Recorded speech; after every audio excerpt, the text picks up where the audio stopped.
Greetings, fam. Scotty Reed here, Black Talk Media Project, Black Talk Radio News. I just attended the conference, the Chronic 2017 conference, which is an annual human rights conference. Chronic stands for Carolina's Human Rights Organizing Conference, and it went the whole weekend from Friday to Sunday.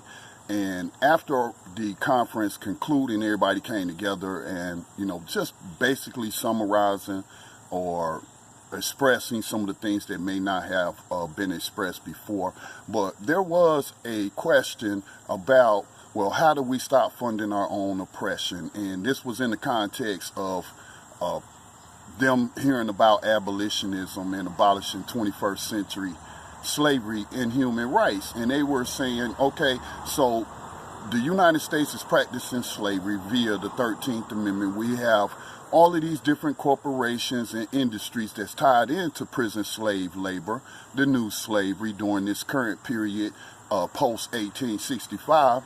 And so, but what can we do? And that's a powerful question when you ask the question, what can you do?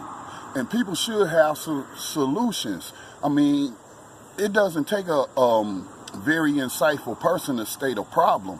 We all recognize some of these problems, but you should have at least a solution, something for people to take action on that information that you're relaying to them. And in this case, slavery was never abolished. So I answered the man's question, great question, and I said right now as an individual, each one of us can stop putting deposits or having checking and savings accounts with banks that are involved in underwriting private prison slavery or invested in private prison slavery. In the case of Wells Fargo, which is the second largest investor in holding stock in the GEO Group, which is a international private prison enslaver. So that's something you can do. You can look for one of the banks or a credit union that is not underwriting, helping to fund the day-to-day operations of these private prison companies, or they are invested in purchasing the stock. That's your responsibility not to do business with slavers. That's something we all can do. I don't care how long you've been banking with Bank of America, JP Morgan, Chase, Wells Fargo, just three of the main six that's underwriting prison slavery. Just Google because I'm trying to remember the other banks, but just Google, you're looking for an article, the 6 banks involved in supporting prison slavery, something to that effect. You'll find the different companies. So, we can divest. We can have that conversation with our pastor. Ain't no pastor or no cleric or nobody's going to lead me when they are not even aware that when they take the deposits of the tithes and offerings supposed to be God or to the church to help the church with its mission, but you're putting those deposits on a private prison slavery investing bank? Come on. And we've had those conversations with individuals, and they just aren't willing to lead those banks. But that is part of the solution.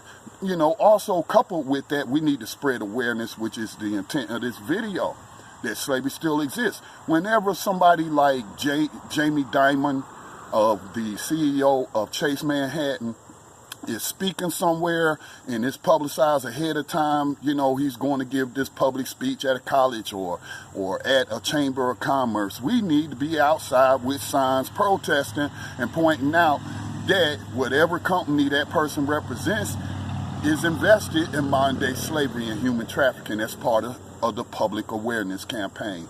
So protesting does have its places. So we need to be doing that. Wherever these people are speaking, we need to be outside letting people know what they represent. And that's modern-day slavery and human trafficking, profiting off of it. All right, so great question. I had a great time at the Carolina's Human Rights Organizing Conference, and I'm looking forward to next year, which I think may be held in Charlotte, but of course that could change. All right, so that's something that you as an individual can do. Have that conversation with your pastor. How you going to be representing Christ and you helping these people, put people into slavery. Simply, and the simple thing you can do is not deposit money with that particular bank. All right, this has been Scotty Reed, host of BTR News, also host of New Abolitionist Radio, and the founder of Black Talk Media Project. Peace to the abolitionists, death to the oppressors, as one of my abolitionist comrades, Yohanan, would say. Peace.